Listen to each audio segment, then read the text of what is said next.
वर्षा जनित बीमारियों से बचने के लिए नगर पालिका परिषद मंडला के द्वारा साफ सफाई का विशेष अभियान संचालित किया जा रहा है। अभियान के दौरान सभी नालियों की साफ सफाई की जा रही है, एकत्र पानी को हटाया जा रहा है, सभी वार्डों में फॉगिंग मशीन चलाई जा रही है, नालियों में दवाइयों का छिड़काव किया जा रहा है। बारिश के दिनों में होने वाली बीमारियों से बचने के लिए पालकों को उनके बच्चों के माध्यम से जागरूक करने का प्रयास किया जा रहा है। इस संबंध में मंडला विकास खंड के BRC, BAC तथा जन शिक्षा द्वारा विशेष अभियान संचालित किया जा रहा है, जिसके माध्यम से प्रत्येक शालाओं में साफ सफाई की व्यवस्थाएं सुनिश्चित करने के लिए जन शिक्षा केंद्र स्तर पर शाला प्रमुखों की बैठक आयोजित कर उन्हें विस्तृत निर्देश दिए जा रहे हैं। लोक स्वास्थ्य यांत्रिकी विभाग मंडला द्वारा ग्रामीण अंचलों में सोडियम हाइपोक्लोराइट की दवाइयों का वितरण तथा स्वास्थ्य विभाग द्वारा ब्लीचिंग पाउडर का छिड़काव किया जा रहा है। सभी हैंडपंप, कुआं, ट्यूबवेल में क्लोरिनेशन का कार्य पूर्ण किया गया है। कार्यपालन यंत्री मनोज भास्कर ने बताया है कि पाइपलाइन का लीकेज एवं बाल चैम्बर का लीकेज पर पेयजल स्रोतों के आसपास किसी भी प्रकार की गंदगी या साफ सफाई का कार्य को लेकर निर्देशित किया गया है।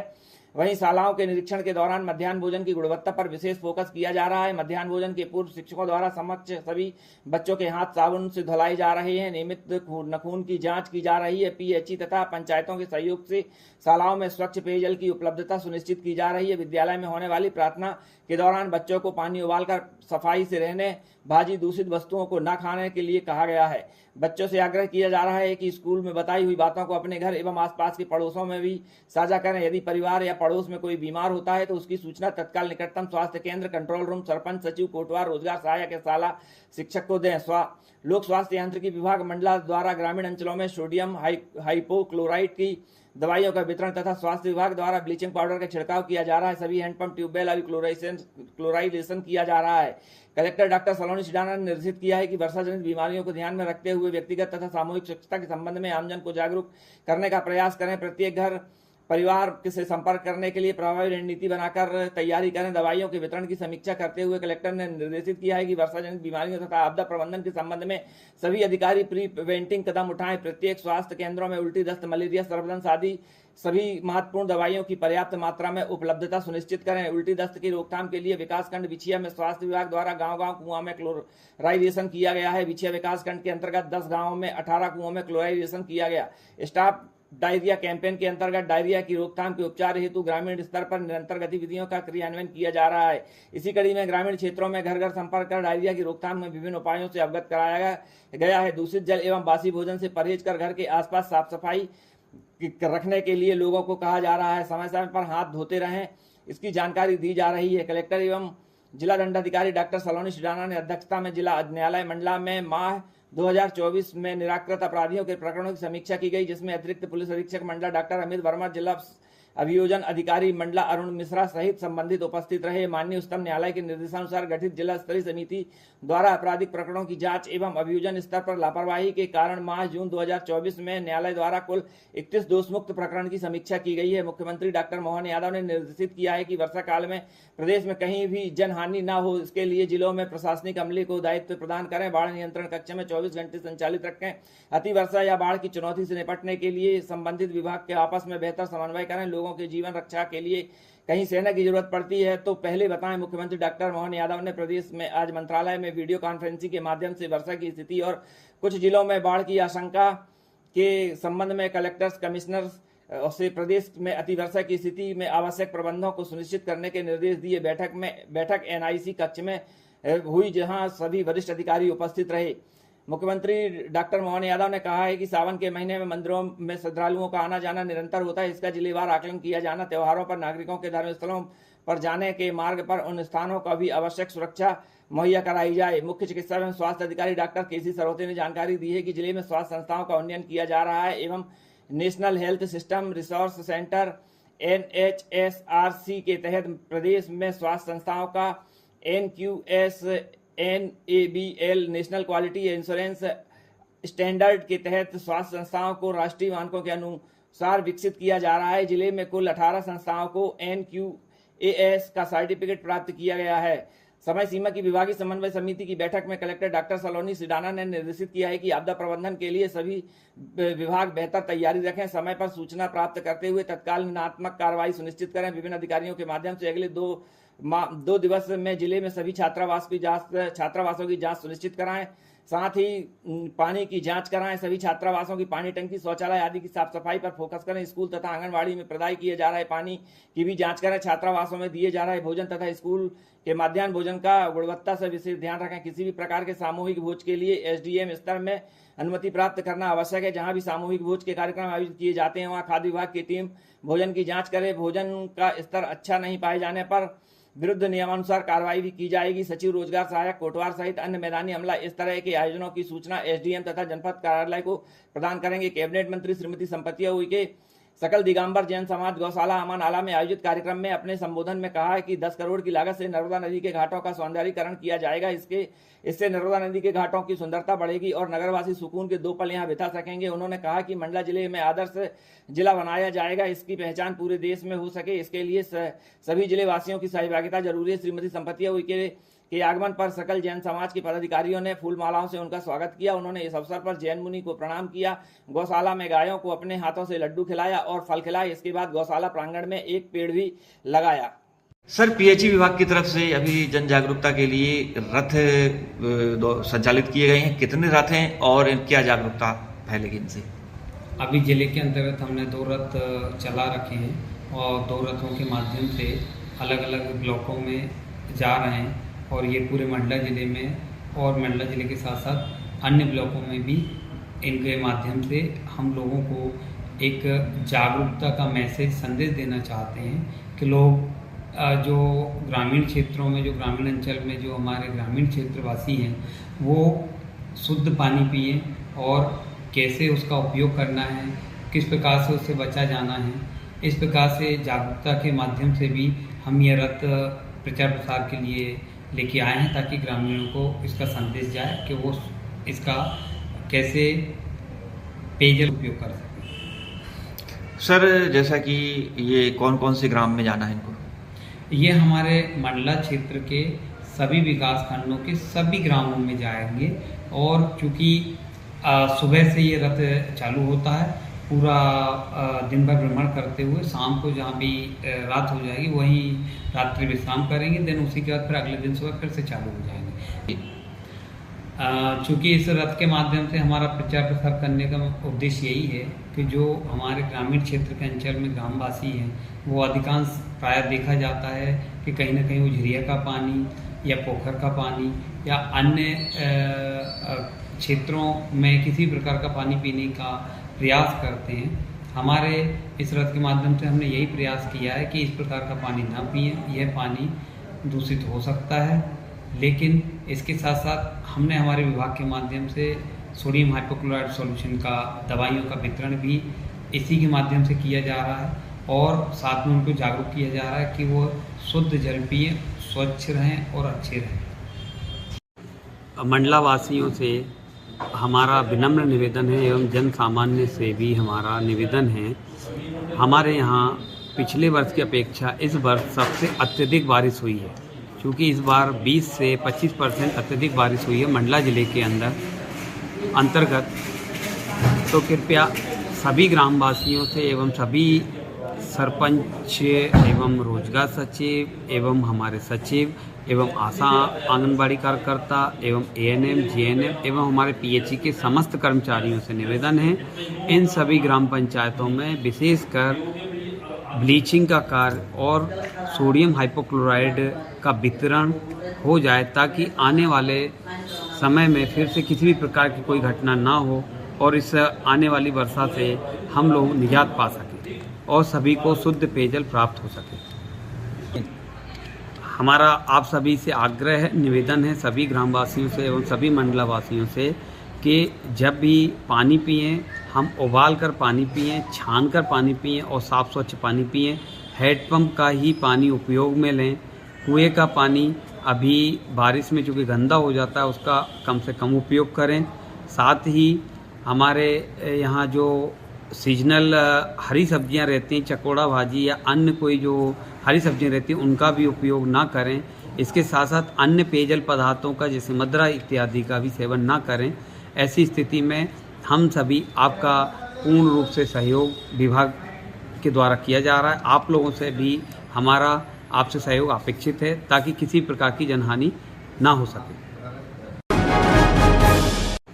मंडला वासियों से हमारा विनम्र निवेदन है एवं जन सामान्य से भी हमारा निवेदन है।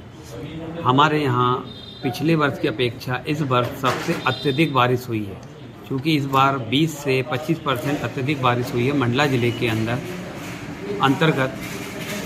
तो कृपया सभी ग्रामवासियों से एवं सभी सरपंच एवं रोजगार सचिव एवं हमारे सचिव एवं आशा आंगनबाड़ी कार्यकर्ता एवं एएनएम, जीएनएम एवं हमारे पीएचई के समस्त कर्मचारियों से निवेदन है, इन सभी ग्राम पंचायतों में विशेषकर ब्लीचिंग का कार्य और सोडियम हाइपोक्लोराइड का वितरण हो जाए, ताकि आने वाले समय में फिर से किसी भी प्रकार की कोई घटना ना हो और इस आने वाली वर्षा से हम लोग निजात पा सकें और सभी को शुद्ध पेयजल प्राप्त हो सके।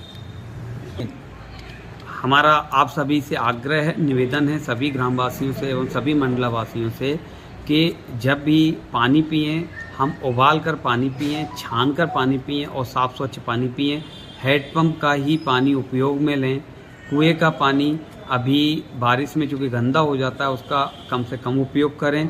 साथ ही हमारे यहाँ जो सीजनल हरी सब्जियां रहती हैं, चकोड़ा भाजी या अन्य कोई जो हरी सब्जियां रहती हैं, उनका भी उपयोग ना करें। इसके साथ साथ अन्य पेयजल पदार्थों का जैसे मदरा इत्यादि का भी सेवन ना करें। ऐसी स्थिति में हम सभी आपका पूर्ण रूप से सहयोग विभाग के द्वारा किया जा रहा है। आप लोगों से भी हमारा आपसे सहयोग अपेक्षित है, ताकि किसी प्रकार की जनहानि ना हो सके।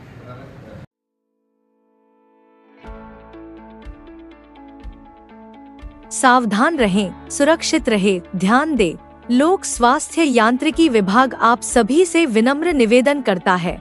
सरपंच, सचिव, रोजगार सहायक एवं आप सभी मंडला शहरी व समस्त ग्राम वासी जनवरी H2SYL PHE कार्यालय से प्राप्त करें। पेयजल स्रोत का परीक्षण करें। उपरोक्त विधि से आप स्वयं पानी की जांच कर सकते हैं। उल्टी, दस्त, डायरिया केवल दूषित पानी से नहीं होता। यह दूषित भोजन जैसे बासी भोजन वे खाद्य जो बारिश व नमी व उमस वाले मौसम में नहीं करना चाहिए। जैसे चकोड़ा भाजी, दूषित मशरूम, बासी ब्रेड, रोटी, ऐसा कोई भी भोजन न करे जो दूषित हो या बारिश उमस में करने से डॉक्टर मना करे।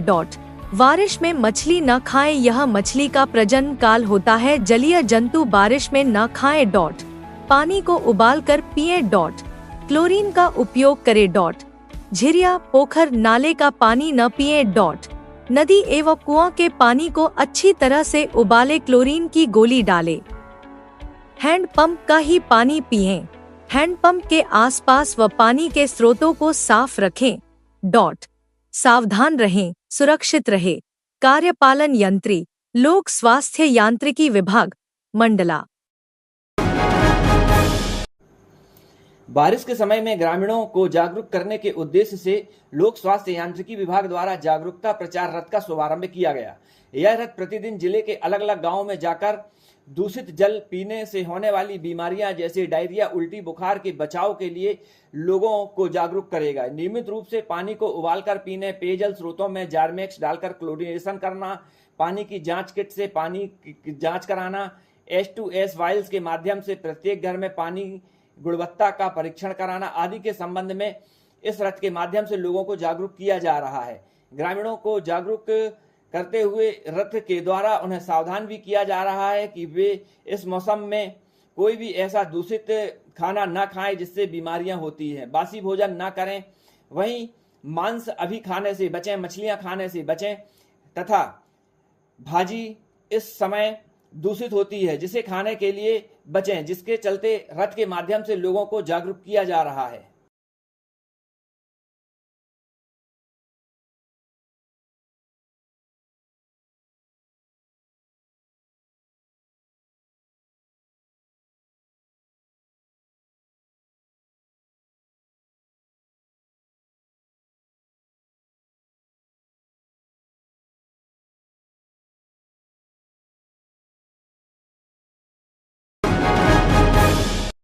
जिले भर में पदस्थ एएनएम स्वास्थ्य कार्यकर्ताओं को 5 माह से वेतन का भुगतान नहीं किया गया है, जिसके विषय में विभाग से भी इन्हें कोई संतोषप्रद जवाब नहीं मिलता है।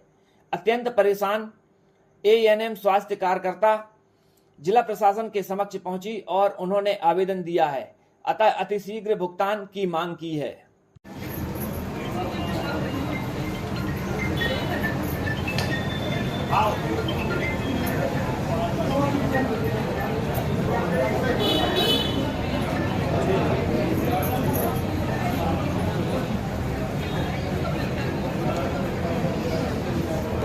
आज आप समस्त एएनएम आई हुए हैं, क्या समस्या है? सर हम लोग की सैलरी नहीं आई, 5 महीने हो गए, 5 मंथ हो गए। ये आप कहाँ पे पदस्थ हैं? मैं बीजा डांडी ब्लॉक में। बीजा डांडी। तो ऐसे कितने ब्लॉक के लोग हैं? सर पूरे जिले के हैं। पूरे जिले के हैं आप लोग। पूरे 9 तो ब्लॉक। सैलरी जब आपको 5 महीने हो गए हैं तो पहले आपने सर खबर यहाँ नहीं वहाँ से कर्ज उठा के कर रहे हैं, छोटा सा बच्चा भी है, मेरा तबीयत भी खराब है की? जी। तो अभी इसके विषय में इसके पहले आपने पता नहीं किया कि सैलरी क्यों नहीं आ रही है? सर इसके पहले भी पता किए थे, अभी 9 तारीख को, पर अभी तक कुछ नहीं हुआ। क्योंकि यह प्रदेश व्यापी समस्या है तो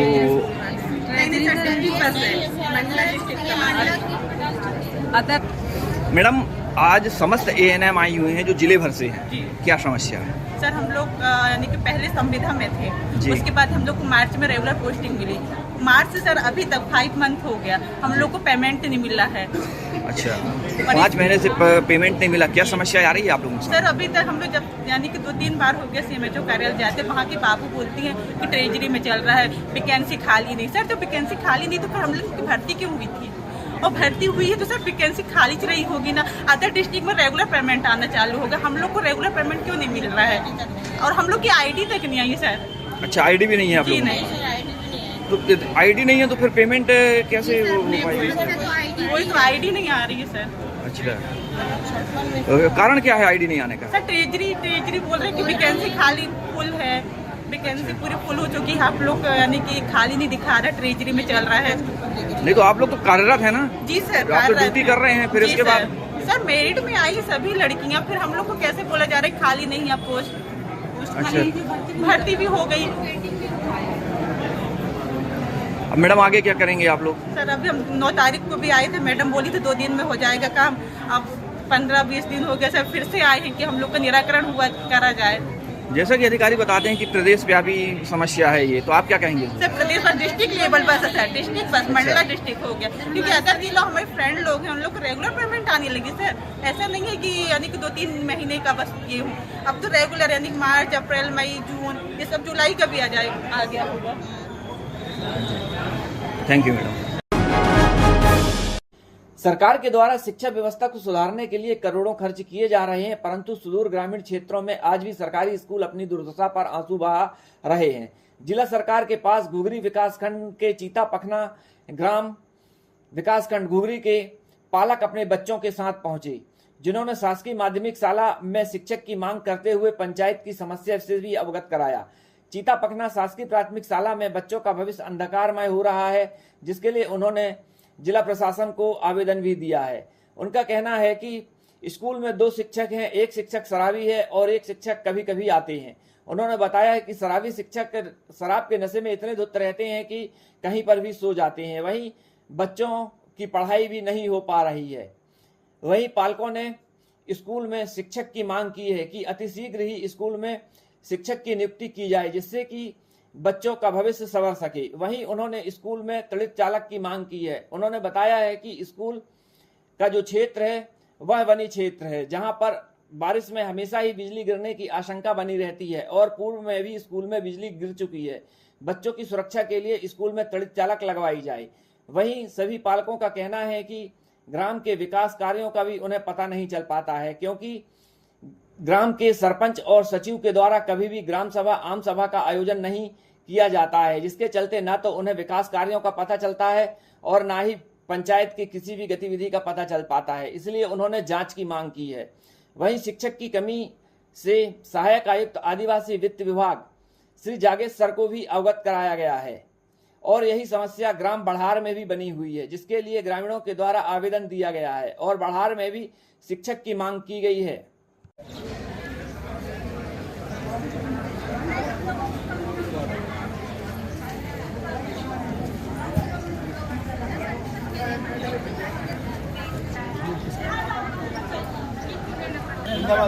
क्यों आए हो? क्यों आए हो तुम? क्या कारण है यहाँ आने का, कुछ पता है? मसाब नहीं कौन सी स्कूल में? हमारे कहाँ पढ़ते हो तुम? चीता पर अच्छा चीता। अच्छा तुम बताओ बेटा, क्या नाम है तुम्हारा? कौन सी क्लास में हो? 5वीं में हो। यहाँ पे क्यों आए हो आप? टीचर नहीं है, एक भी नहीं है। तो कैसे पढ़ाई अभी तक कैसे हो रही थी? कौन पढ़ा रहा था बेटा? कौन पढ़ा रहा था? एक पढ़ा महीना कौन रहा ज्यादा था? हो गया स्कूल को लगते। आमाटोला से आ रहा था पढ़ाने? अतिथि टीचर पढ़ा रहा था? भर्ती नहीं हुई है। भर्ती नहीं। बेटा क्या नाम है तुम्हारा? कौन से स्कूल से हो? स्कूल का नाम क्या है? स्कूल का नाम? अच्छा गांव का नाम? चीता पकना। अच्छा क्यों आए हो यहाँ पे? हमारे स्कूल में टीचर नहीं है, एक भी नहीं है। 1 महीना से ऊपर हो गया है स्कूल खुले और अभी तक टीचर है ही नहीं, आए नहीं है। नहीं। तो बेटा पढ़ाई कैसे हो रही थी? अतिथि शिक्षक कितने थे? एक ही है। और स्कूल में हालांकि विद्यार्थी तो इन लोगों को नहीं मालूम होगा कितने विद्यार्थी है ना। हाँ तुम कौन सी क्लास में हो? कौन से स्कूल से हो? कौन सा गांव का नाम क्या है? चीता अच्छा तो क्यों आए हो यहाँ? टीचर नहीं है। पढ़ाई कैसे हो रही है फिर? नहीं हो रही पढ़ाई। अच्छा मध्याह्न भोजन मिल रहा है? जी बताओ, मध्याह्न भोजन मिलता है? जी। अच्छे से मिलता है? नहीं मैंने उसमें क्या खाते हो मध्याह्न भोजन में? क्या क्या देते हैं? क्या क्या दे रहे हैं? दाल चावल। दाल चावल दे रहे हैं, रोज देते हैं दाल चावल? और सब्जी अब्जी? नहीं। सब्जी नहीं देते, केवल दाल चावल दे रहे हैं। तुमको मिलता है मध्याह्न भोजन? क्या खाते हो रोज? बताओ ना क्या खाते? दाल चावल। सब्जी नहीं खाते? नहीं देते हैं सब्जी, केवल दाल चावल दे रहे हैं। तुम बताओ मध्याह्न भोजन में क्या मिलता है? दाल चावल। और सब्जी? तो मध्याह्न भोजन कौन बनवा रहा है अभी? चलो आप लोग नहीं बता पाओगे ना, चलो बच्चे हो अभी तो तुम लोग। सर घुघरी विकास खंड के अंतर्गत चीखा पकना की एक शिकायत आई हुई है स्कूल की कि स्कूल में टीचर नहीं है और जो एक टीचर है वह शराबी है, शराब के नशे में रहता है। एक महिला टीचर है तो वो आती नहीं है और अतिथि शिक्षक एक कभी आता है कभी नहीं आता। हालांकि उसको निकाल दिया गया है। तो इस पर अभी क्या व्यवस्था की जा रही है चीता पकना प्राथमिक शाला में? नहीं, मेरे पास अभी आवेदन आया है। मैंने बीओ को अभी तत्काल फ़ोन भी किया हूँ और निर्देश भी दिया हूँ कि मुझे वस्तुस्थिति से अवगत कराएं कि ऐसी स्थिति निर्मित क्यों हुई। जी तो वहाँ पे टीचर की व्यवस्था हाँ, यदि ऐसी कोई प्रॉब्लम है तो मैं अभी अनुकंपा नियुक्ति हो रही है कुछ शिक्षक को, उनमें किसी को मैं भेज दूंगा। जी sir, thank you sir.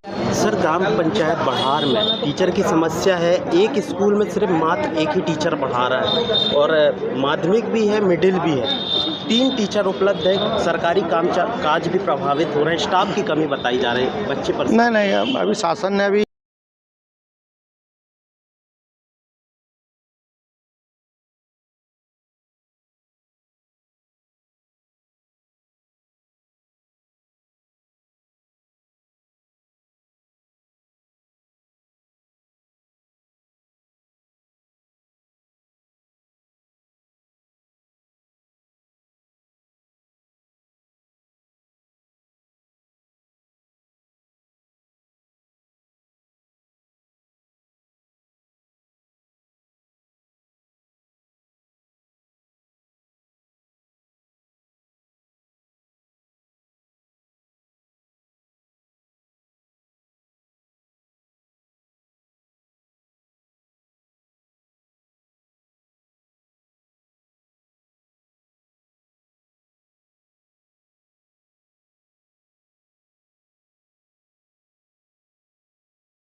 Madhya Pradesh पटवारी संघ जिला इकाई ने एसडीएम कार्यालय पहुंचकर एसडीएम को ज्ञापन सौंपा।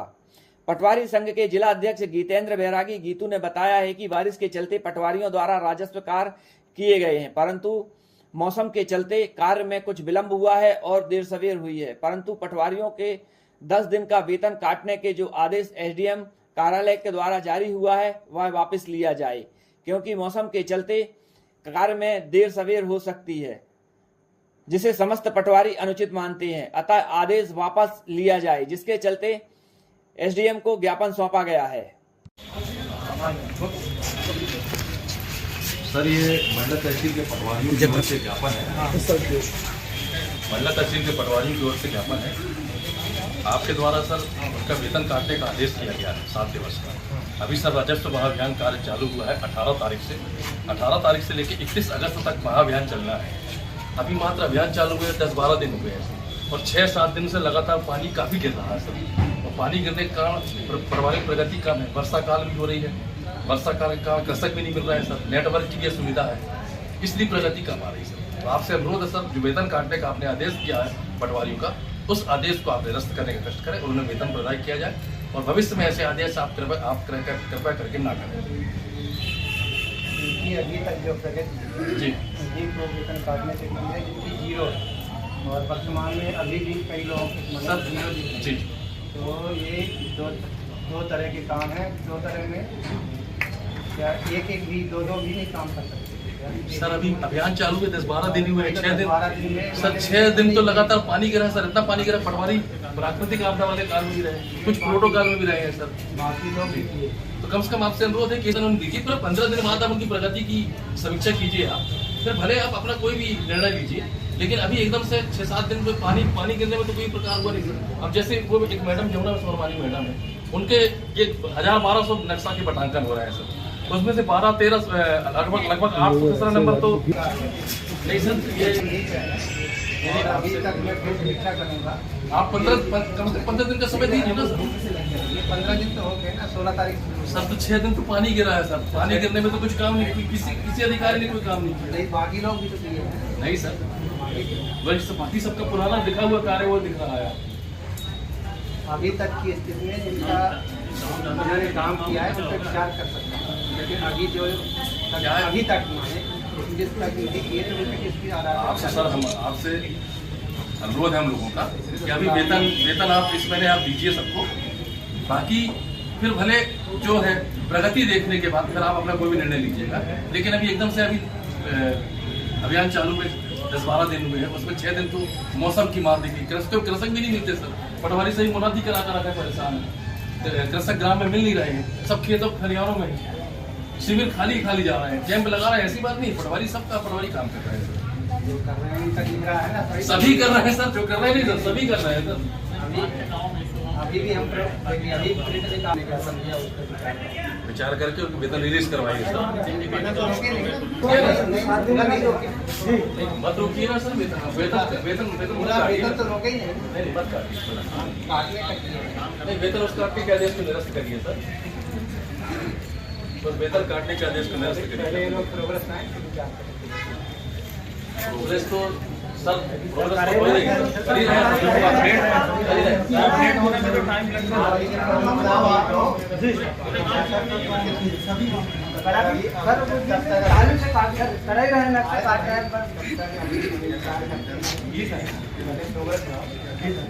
प्रोग्रेस दिखेगी तो फिर समीक्षा करेंगे। तो ऐसे कितने दिन विचार करेंगे आप? कितने दिन विचार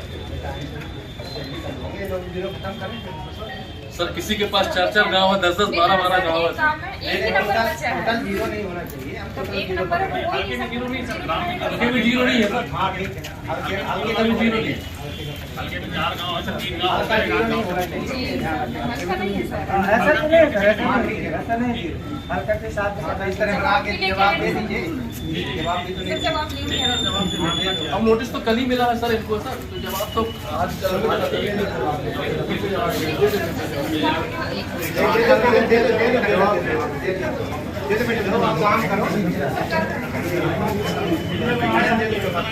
और किसका है?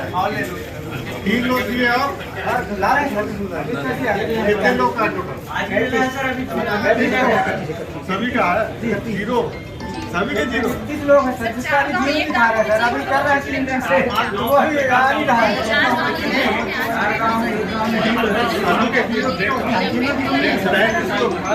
हल्के में जीरो नहीं है सर। मध्य प्रदेश पटवारी संघ मंडला इकाई के द्वारा तहसील कार्यालय में एसडीएम साहब को ज्ञापन दिया गया है, क्या कारण है? मंडला पटवारी संघ के बैनर तले तहसील इकाई द्वारा जो ज्ञापन यहाँ एसडीएम महोदय को दिया गया है वह उनके द्वारा किए गए आदेश के विरोध में है। पटवारियों के लगातार काम करने के बाद भी उनके द्वारा वेतन काटने का जो आदेश पटवारियों का किया गया है वह असंतोषजनक है और उसके ऊपर से सारे पटवारियों में रोष व्याप्त है, इसलिए यह ज्ञापन दिया गया है। वेतन क्यों काटा गया? राजस्व महाअभियान वर्तमान में चलायमान है और राजस्व महाअभियान कार्य की प्रगति को लेकर पटवारियों का वेतन एसडीएम द्वारा काटा गया है। क्या दिक्कत आ रही थी पटवारियों को?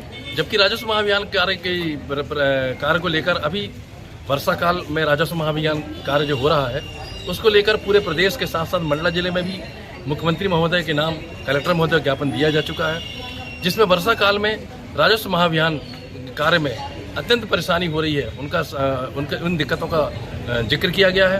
कृषक भी बोनी कार्य में व्यस्त हैं, कृषक मिल नहीं रहे हैं, नेटवर्क की भी समस्या हो रही है, जिस कारण राजस्व महाअभियान कार्य की प्रगति में निरंतरता नहीं है। जैसा कि आपके द्वारा बोला गया है कि अगर वेतन इनका आदेश को वापस नहीं लिया जाएगा फिर क्या आपके द्वारा कदम? अभी हम लोगों के द्वारा 7 दिवस का समय माननीय एसडीएम महोदय जी को अनुरोध किया गया है कि 7 दिवस के भीतर जो वेतन है पटवारियों का उनको वेतन उन्हें बधाई किया जाए, अन्यथा आगामी रणनीति तय की जाएगी। Thank you. ग्राम पंचायत चौगान में 2016 में सीसी रोड का निर्माण मुनु मुख्य मार्ग से पंचायत भवन चौगान तक की स्वीकृति हुई, जिसकी लागत 1,04,000 रुपए थी, परंतु यह निर्माण कार्य नहीं हुआ है और इसके बगैर ही तात्कालिक सचिव कैलाश साहू के द्वारा अंबिका बिल्डिंग मटेरियल सप्लायर के नाम से फर्जी बिल काटे गए हैं। वहीं अनेकों वित्तीय अनियमितताएं इस पंचायत में हुई हैं, जिसके लिए आवेदक श्याम दुबे के द्वारा जांच हेतु कलेक्टर को आवेदन दिया गया है। अभी लाइट और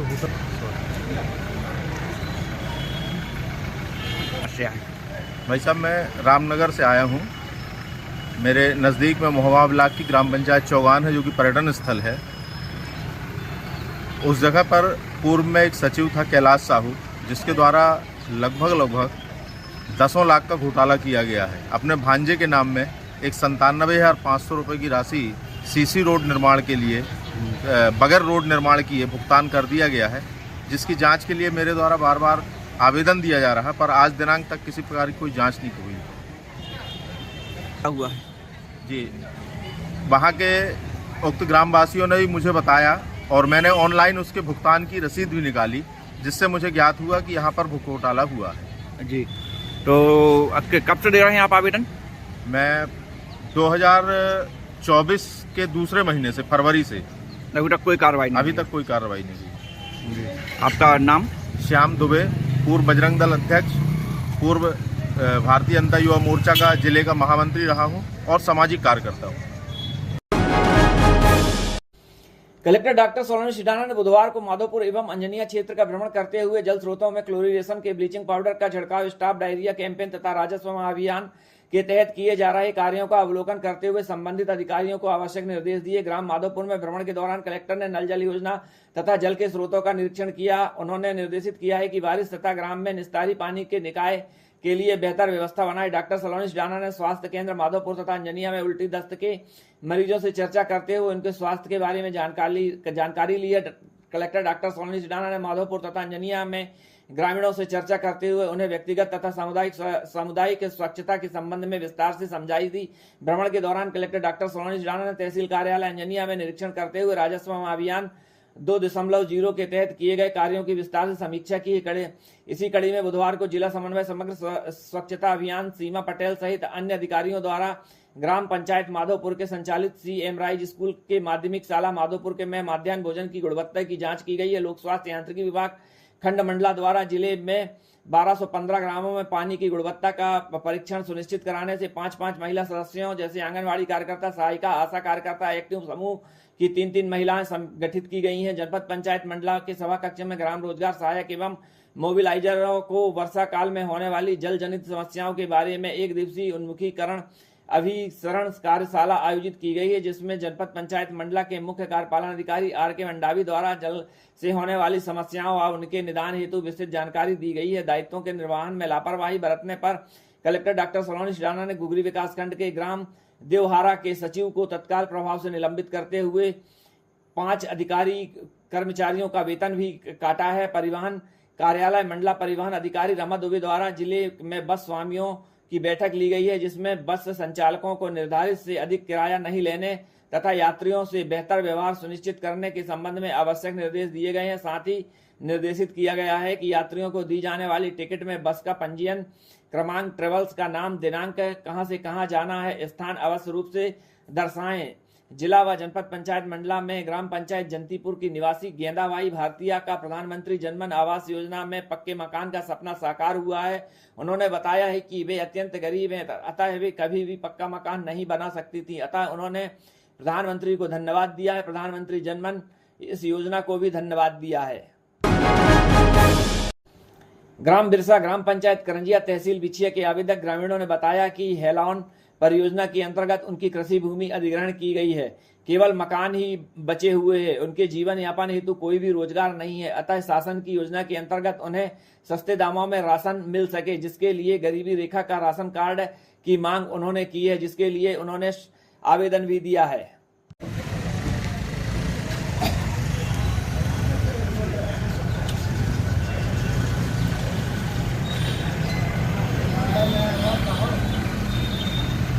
सर, आज आप लोग समस्त लोग आए हुए हैं जिला प्रशासन के पास, क्या समस्या लेकर आए हैं? हमारे गांव में हलौन बांध का निर्माण किया गया है, जिससे हमारे पूरा भूमि को अधिग्रहण कर लिया गया है बांध के लिए। अब हमारे पास जीवन यापन के लिए कोई अनाज की व्यवस्था नहीं हो रहा है, हम सब लोग पलायन कर रहे हैं। ऐसी स्थिति में हम लोग के पास पीला राशन कार्ड तो है, परंतु हमको वो अति गरीबी रेखा के राशन कार्ड मिल जाता तो उससे हमारा थोड़ा अनाज का ज़्यादा मिल जाया करता, तो उससे हमारे परिवार की व्यवस्था। सर, भूमि अधिग्रहित की गई थी तो आपको मुआवजा मिला उसका? उसमें 80,000 रुपये एकड़ मिला था, परंतु उस 80,000 रुपये एकड़ में तो हमको बाहर 1 डिसमिल नहीं मिलता। अच्छा, ऐसे कितने परिवार हैं जो प्रभावित हैं? वहाँ तो बहुत 240 परिवार करीब जो प्रभावित हो रहे हैं। प्रभावित जी, तो अभी आपको पीले कार्ड की आवश्यकता है जी, तो उससे हमारा राशन 35 किलो हर महीना मिल जाता। तो कुछ बच्चे पलाए, जैसे बच्चे के पिता बाहर पलायन करने चले जाते हैं, वो बच्चे को भी ले जाते हैं। ऐसे स्कूल में शिक्षा व्यवस्था भी ठप हो रहा है, आंगनवाड़ी में पढ़ते हैं, वो पलायन करने जाते हैं। उस गांव में कोई साधन नहीं है। अच्छा, पानी पूरा चारों तरफ से भर गया है, वहाँ कोई साधन नहीं है, कृषि कार्य हमारा पूरा बंद हो गया है। तो ऐसी स्थिति में हम आज जन सुनवाई मंडला में पहुंचकर आवेदन दिए हैं कि हमारा नीला कार्ड की जगह पर पीला कार्ड प्रदान नहीं। तो इसके लिए आपको ग्राम पंचायत से संपर्क करना था। तो ग्राम पंचायत में तो हम कई बार प्रस्तावित किए हैं। अच्छा, मगर वो कह रहा है कि आप कलेक्टर के पास जाइए। हमारे गांव में तो ना तो कोई निर्माण काम भी नहीं होता, क्योंकि वहाँ कोई जमीन ही नहीं बचा है, ना हमको मजदूरी भी नहीं मिलता। अब तो आपके यहाँ पंचायत भी बदल गई होगी। अभी तो पंचायत हम वही हैं। कुछ लोग जो विस्थापित जिसको पलायन कर दिए, पैसे दे दिए, वो भाग गए हैं, परंतु हमारा जमीन पूरा अधिग्रहण कर लिए हैं और मकान वहाँ शेष बचा हुआ है। तो हम लगभग 100 परिवार वहाँ हम फंसे हुए हैं। हमारे घोषणा विस्थापन के लिए मुख्यमंत्री घोटास में श्री मोहन यादव जी कर दिए थे, पूरा विस्थापन करेंगे करके, और हमारा श्री नारायण सिंह पट्टा जी जो हैं अभी विधानसभा में ध्यान आकर्षण के लिए भी बोले थे, परंतु अभी उसमें कोई कार्रवाई नहीं हुई है। जी, तो आपको यानी इन सब चीज के लिए पीला राशन कार्ड चाहिए? अभी हमको वर्तमान एक वैकल्पिक अनाज की व्यवस्था के लिए अति गरीबी रेखा का राशन कार्ड हमको उपलब्ध कराया जाना सुनिश्चित करें और हमको तत्काल उपलब्ध कराएं, ताकि हमारा जीवन का थोड़ा एक सहारा बन जाए।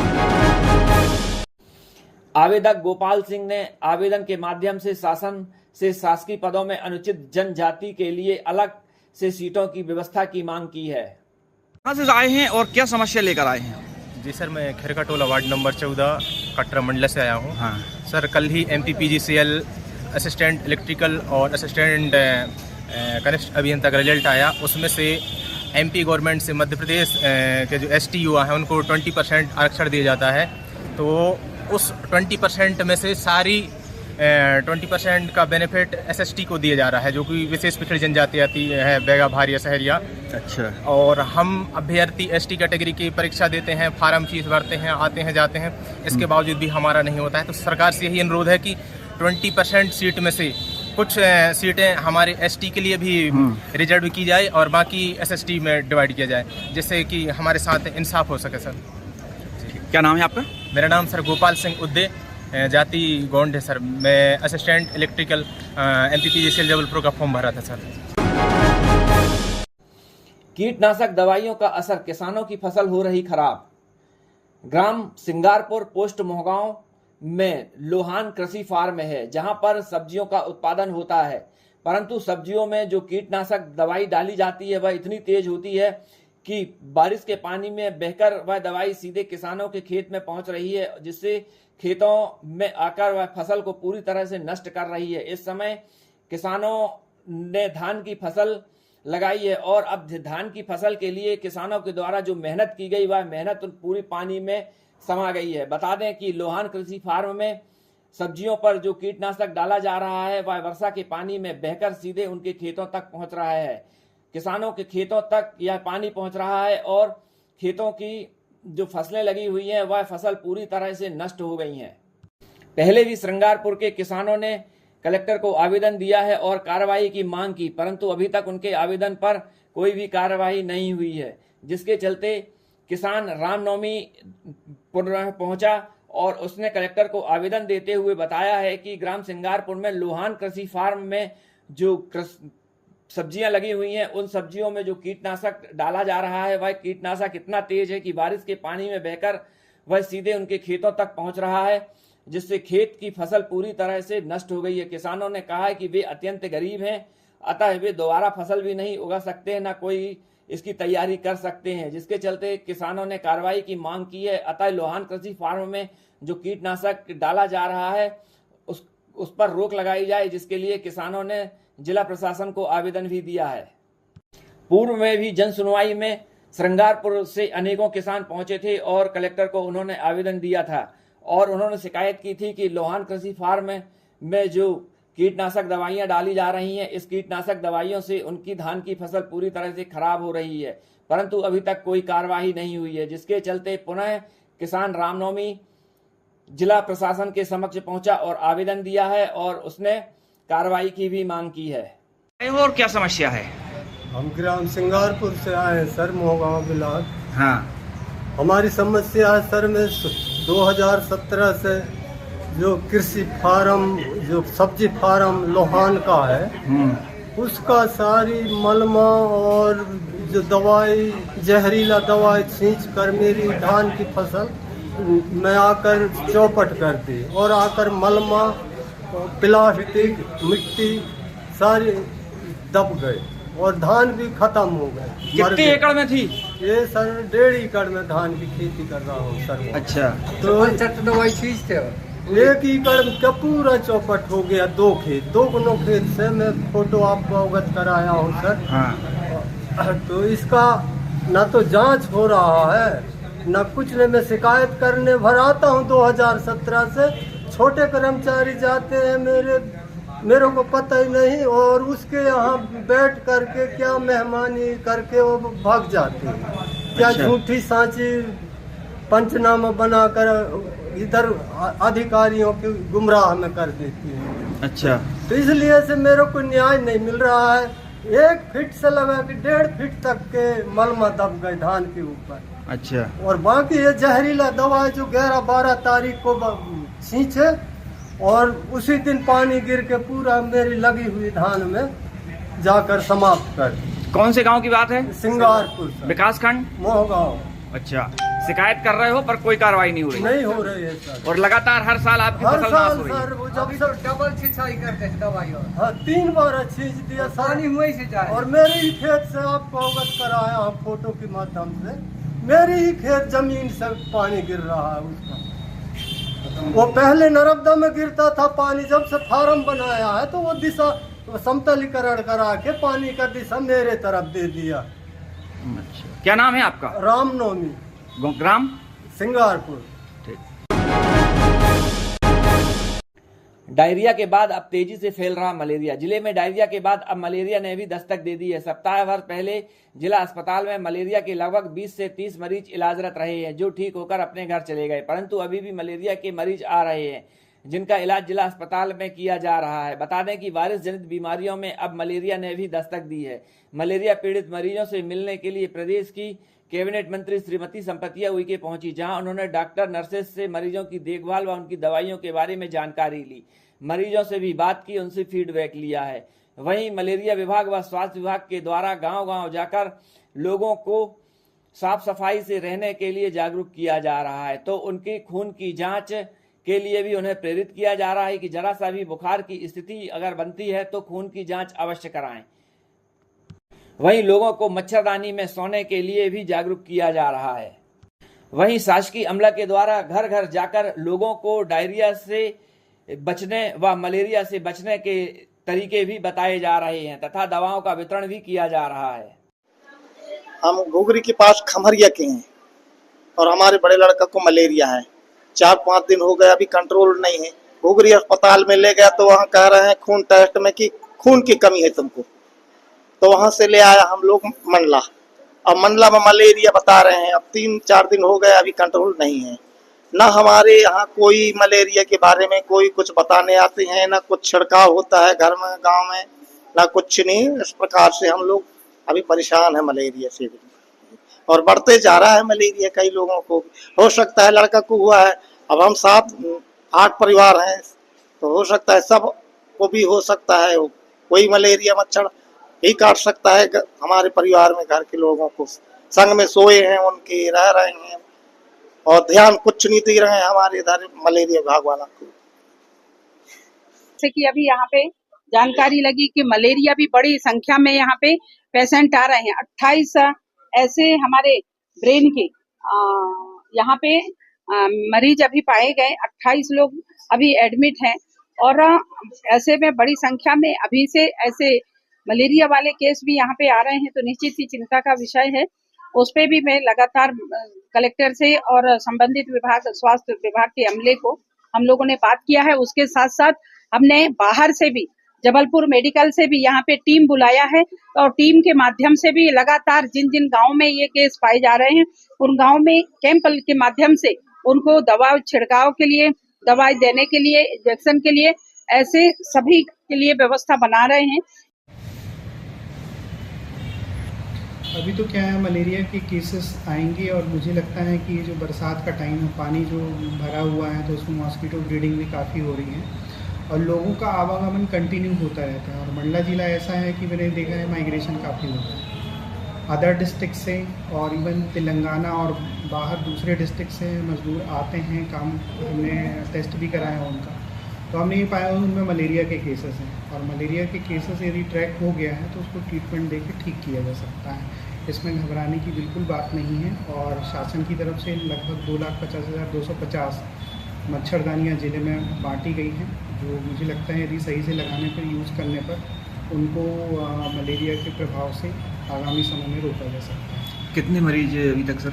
अभी तो हाल ही में आज की बात करूँ मैं तो लगभग 72 केसेस रिपोर्ट हो चुके हैं मंडला ज़िले में। इसमें मोस्ट ऑफ द केसेस जो है बिछिया ब्लॉक से हैं, इसके अलावा नैनपुर से हैं। ये दोनों ही डिस्ट्रिक्ट जो है ये सिवनी और बालाघाट से लगे हुए हैं। इसके अलावा मैंने देखा है कि कुछ बिछिया के ऐसे गांव जो हैं वो वहाँ मजदूर कंटिन्यू मतलब 2 महीने 3 महीने जो है तेलंगाना में रहकर जो है काम कर कर लौटते हैं, तो उनमें मलेरिया पॉजिटिव देखे गए। सर ये कहाँ तक सही है कि मंडला को मलेरिया मुक्त कहा गया था? मलेरिया मुक्त तो मैं ये ऐसा कह सकता हूँ कि आगामी समय में यदि कंटिन्यू जांच रखी जाए और पैरासाइट लोड जब तक कम्युनिटी में कम नहीं हो तब तक मलेरिया मुक्त किया जाना संभव नहीं है। और पैरासाइट लोड तभी कम किया जा सकता है जबकि सभी ज़िलों में जो है इफेक्टिवली काम हो, और इवन ना केवल मध्य प्रदेश में दूसरे जो स्टेट हैं वहाँ पे भी काम होने की आवश्यकता है, क्योंकि पैरासाइट जो है वो ह्यूमन बींग्स ही लेके आता है कहीं से, और उस पैरासाइट पे यदि टाइमली हमने ट्रैक कर लिया, ट्रीटमेंट दे लिया, तो वो कम्युनिटी में धीरे धीरे कम होता जाता है। तो समुदाय में यदि पैरासाइट धीरे धीरे कम होने लगेगा तो एक ऐसी कंडीशन आएगी जिसमें मलेरिया केसेस कम आएंगे और अंत में जो है उसका जो फैलने की जो संभावना रहती है वो भी नहीं रहेगी। किस तरह की सावधानी बरतनी चाहिए सर मलेरिया की जैसे केस बढ़ते हैं? अभी तो जैसे बरसात का टाइम है तो उसमें सबसे इम्पोर्टेंट है कि अपने आप को मॉस्कीटो काटने से बचाएं, सबसे इम्पोर्टेंट। इसके लिए जैसे छोटे बच्चे हैं उनको ये अपन ऐसा करें कि फुल आस्तीन के जो है कपड़े पहनाएं, उनको मच्छरदानी में सोएं और दूसरा मॉस्कीटो रिपेलेंट जो भी क्रीम होते हैं, ऑयल वगैरह होते हैं, इसका यूज़ कर सकते हैं। अपने आप को मच्छर के काटने से बचाने से ये फ़ायदा रहेगा, चाहे वो डेंगू हो, मलेरिया हो या चिकनगुनिया या जीका कोई भी बीमारी हो जो वाहक जनित रोग है, तो वो उससे अपने आप को बचाया जा सकता है। और मैं तो यही कहूँगा कि मच्छरदानी में सोना बहुत अच्छा रहेगा, क्योंकि मच्छरदानी ना केवल मॉस्कीटो काटने से बचाती है, तो ना केवल ये मलेरिया, डेंगू, चिकनगुनिया से बचाती है, इसके अलावा इस दूसरे जो हानिकारक जीव जंतु हैं उनसे भी रक्षा करती है। तो मुझे ऐसा लगता है मच्छरदानी का उपयोग करना चाहिए। और बहुत महत्वपूर्ण बात यह है कि यदि कोई व्यक्ति बाहर गया है तो अपने आप को बीमार मानते हुए ही उसको नज़दीकी स्वास्थ्य केंद्र या जहाँ पे भी उसको अच्छी स्वास्थ्य सुविधाएं मिल सके वहाँ पे उसको अपना इलाज कराना चाहिए। अभी वर्तमान में मलेरिया की जो जांचें हैं सभी फील्ड स्तर पे सभी ANM, CHO, इवन आशा के पास भी वो RDT से जांच कर सकती हैं, मलेरिया कंफर्म कर सकती हैं। और इवन यदि कुछ पॉजिटिव आता है तो उसका ट्रीटमेंट भी उपलब्ध है। देखिए, एक पहले तो मैं बात कर लूँ, 2 टाइप के मलेरिया होते हैं जिसमें फैल्सीफेरम होता है, इसका डोज चलता है 3 दिन तक और ये थोड़ा सा घातक भी होता है। फैल्सीफेरम में इसको सेरिब्रल मलेरिया भी कहते हैं। तो इसका ट्रीटमेंट यदि जैसे आज डिटेक्ट हुआ है मलेरिया, पॉजिटिव है पीएफ, तो यदि हम 3 दिन तक इसको ACT से दवाई देते हैं तो पूर्णतः मरीज़ ठीक हो जाएगा, इसमें किसी भी चिंता करने की बात नहीं है। दूसरा होता है PV, ये ज़्यादा खतरनाक नहीं होता, इसमें डेथ होने की संभावना भी बहुत कम होती है, ना के बराबर होती है, लेकिन इसका ट्रीटमेंट 14 दिन तक चलता है। और यही एक ऐसा मलेरिया है जो बार बार हो सकता है। जैसे एक बार यदि ट्रीटमेंट कंप्लीट नहीं हुआ तो फिर से यदि उसको जांच किया जाए अगले 6 महीने में, 1 साल में, 1.5 साल में, तो उसको मलेरिया रिलैप्स हो सकता है। रिलैप्स मतलब पुनः उसको मलेरिया हो सकता है। जैसा कि अभी मैंने बात किया, यही है ब्रेन या मस्तक मलेरिया, इसको जो कहते हैं, ये फैल्सीफेरम पैरासाइट के कारण होता है। फैल्सीफेरम जैसे इससे यदि कोई प्रभावित हो जाता है तो उसमें बुखार तो आएगा, अल्टरनेट बुखार आएगा, एक दिन रुक के बुखार आएगा, बहुत तेज़ बुखार आता है। तो इस कंडीशन में ये भी रहता है कि यदि उसको ट्रीटमेंट नहीं हुआ समय रहता तो वो जो मलेरिया पैरासाइट है वो ब्रेन पे इफ़ेक्ट करने लगता है, इसी को मस्तक मलेरिया कहते हैं। चूँकि यदि इसका अपन ने जैसे डिटेक्ट कर लिया समय रहते और ACT से उपचार कर दिया तो मरीज़ जो है पूर्णतः ठीक हो जाता है, उसमें किसी भी चीज़ से डरने की संभावना नहीं है। और इसकी जो डोज रहता है, ट्रीटमेंट जो रहता है इसका, वो 3 दिन का ही होता है। सर एक बात और सावधानियाँ बताइए। इसमें अल्टीमेटली मैं यही कहूँगा, यदि कोई बाहर से आ रहे हैं या लोकल भी हैं, बुखार किसी भी टाइप का हो, मलेरिया जांच जरूर करवाएं। यदि आंखों के पीछे दर्द हो, हाथों में दर्द हो, जॉइंट पेन हो, इस तरीके की कंडीशन हो, या शरीर पे जो है 5 दिन के बाद यदि चकत्ते दिखें, तो ऐसी कंडीशन में डेंगू की जांच जिला चिकित्सालय में कराएं। डेंगू की जांच जिला चिकित्सालय में उपलब्ध है और मलेरिया की जांच जो है आशा स्तर तक उपलब्ध है, जिले से आशा स्तर तक उपलब्ध है। इसका जांच समय रहते जांच कराकर और अपने आप को मच्छर के काटने से बचाकर, इन 2 चीज़ों से, मलेरिया और दूसरे वाहक जनित रोगों से अपने आप को सुरक्षित कर सकता है। मेरा यही मानना है, सबसे अपनी सुरक्षा। थैंक यू सर, जिले में मलेरिया फैल रहा है, क्या सावधानी है, इसके लिए लोगों को कैसे सावधान रहना चाहिए? देखिए, सबसे पहले तो अपने को मॉस्कीटो काटने से बचाना चाहिए, क्योंकि मॉस्कीटो जो है malaria, dengue, chikungunya, filaria, different type की बीमारियां जो हैं वो फैलाता है। दूसरा ये है कि मच्छरदानी का उपयोग करें। मच्छरदानी के उपयोग से अपने आप को आप सुरक्षित रख सकते हैं। मच्छर नहीं काटेंगे आपको तो मलेरिया नहीं होगा। और मलेरिया ना केवल आप मलेरिया से बच सकते हैं, इसके अलावा जो दूसरी बीमारियां हैं जो इंसेक्ट्स के कारण होती हैं या स्नेक बाइटिंग केस भी अपन देखते हैं, तो उससे मच्छरदानी के यूज करने से अपने आप को बचाया जा सकता है। इसके अलावा मैंने देखा है कि अभी वर्तमान में पानी गिर रहा है, कई जगह पानी भरे होते हैं और पानी भरे होने के कारण मॉस्किटो जो है, मच्छर जो है अपना लार्वा तैयार करता है और ये लार्वा से मच्छर बनते हैं अगले 7 दिन में और फिर इस तरह से ये अपने वातावरण में फैलाए जाते हैं और यदि कोई पेशेंट संक्रमित व्यक्ति आता है तो वो उससे संक्रमित खुद मच्छर हो जाता है। फिर यदि दूसरे व्यक्ति को काटेगा, स्वस्थ व्यक्ति को, तो उसको मलेरिया या दूसरी टाइप की बीमारियां फैला सकता है। तो इसलिए इम्पोर्टेंट है कि जहाँ पे भी पानी भरा हो उसको अलग किया जाना जरूरी है। 7 दिन से ज़्यादा पानी कहीं भरा नहीं होना चाहिए। इसके अलावा अपन बाथरूम यूज़ करते हैं, जब हम बाथरूम का यूज़ नहीं कर रहे होते हैं उस टाइम मॉस्किटो जो है बाथरूम के जो छेद होते हैं उससे बाहर आते हैं। क्यों? इसका रीज़न यही है कि नीचे जो है मॉस्किटो की लार्वा कंटिन्यू बनते रहते हैं, जिससे वो मॉस्किटो बनते हैं। तो इसमें अपन यदि जला हुआ ऑयल डाल दें तो उससे मॉस्किटो ब्रीडिंग को खत्म किया जा सकता है। सर, जैसे कहा जाता है कि कोई भी बुखार मलेरिया हो सकता है, क्या मतलब है? इसका मतलब ये है कि इसका मतलब मैं तो यही कहूँगा कि अपने आप को जो है सबसे पहले जांच कराना इम्पोर्टेंट है, क्योंकि हम ये माने कि यदि हम मलेरिया प्रभावित हैं तो जांच जल्दी कराएंगे अपन। तो उस कंडीशन में यदि जांच हो जाती है, मलेरिया नहीं निकलता तब तो अच्छा है, मलेरिया निकल जाता है तो समय रहते ट्रीटमेंट हो जाती है और समय रहते ट्रीटमेंट होने से अपनी जान की भी सुरक्षा होती है और ना केवल अपन सुरक्षित रहते हैं, दूसरे लोग भी सुरक्षित रहते हैं इससे। सर, देखा जाता है कि लोग जांच कराते हैं, दवाएं लेते हैं और एक डोज दवाई का खाते हैं और बुखार तो उनका उतर जाता है, जिसके बाद लापरवाही पूर्वक दवाइयां बंद कर देते हैं, उससे क्या खतरा रहता है? कभी भी दवाइयाँ जो है जो भी फिजिशियन प्रेस्क्राइब करते हैं उन दवाइयों को पूरा लिया जाना चाहिए और मलेरिया के केस में स्पेशली लिया जाना चाहिए, क्योंकि मलेरिया में यदि ट्रीटमेंट जैसे पीएफ के केस में यदि जो मस्तिष्क मलेरिया रहता है उसमें ट्रीटमेंट 3 दिन चलता है। यदि तीन दिन अपन पूरा दवाई खा लेते हैं तो अपनी जान की सुरक्षा हो जाती है।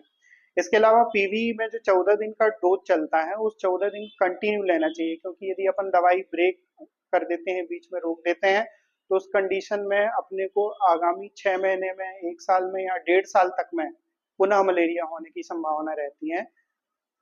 तो इन चीजों से बचा जाना चाहिए अपने। सर, मलेरिया ना हो इसके लिए तो आपने सावधानी बताई, लेकिन मलेरिया को पूरी तरह से खत्म किया जाए इसके लिए परिवार वालों को क्या करना चाहिए कि वह परिवार बचा रहे?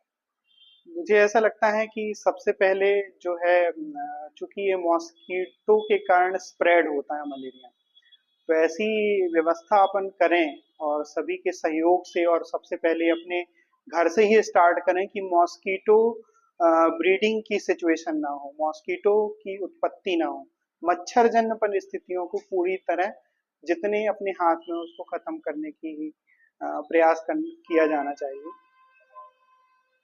Thank you sir. मैंने इन जनरली ये देखा है कि हम लोग घर में जो है फ्रिज का यूज करते हैं और इन जनरली देखा होगा कि उसके पीछे एक ट्रे रहता है, उस ट्रे में पानी भरा रहता है और उसमें जब अपन फ्रिज का ये यूज करते हैं, चाहे वो गर्मी का टाइम हो, चाहे बरसात का टाइम हो या ठंड का टाइम, किसी भी सीजन में उस ट्रे के पीछे पानी जरूर भरा रहता है और यदि 2-3 मच्छर भी आसपास उस फ्रिज के आसपास हैं तो वो जाके पानी को खोजते हैं कि पानी कहाँ है और उसी ट्रे में वो अपना अंडा देता है और अंडा देता है तो उसमें लार्वा जरूर मिलते हैं। इसलिए मेरी यही सबसे एक विनती है, कोशिश ये करनी चाहिए कि ये जो पीछे ट्रे है इसका पानी जरूर 7 दिन के अंदर साफ करें। अब इसमें थोड़ा सा ये भी रहता है, 7 दिन में हम वही काम करेंगे तो परेशान हो जाएंगे या कुछ ऐसा है दिमाग में, ये चीजें आती। तो इससे बचने के लिए ये भी किया जा सकता है, पानी को पूरी तरह खाली करके साफ उसको अलग करके उसमें 2-3-4 बूंद जो है तेल डाल दें, चाहे किसी भी प्रकार का तेल हो, चाहे जला ऑयल हो या खाने का तेल हो। यदि उसमें हम तेल डाल देंगे उस फ्रिज के पीछे जो ट्रे है तो उसमें यदि पानी भरा भी रहेगा तो उसमें मॉस्किटो ब्रीड नहीं कर पाएगा। जैसे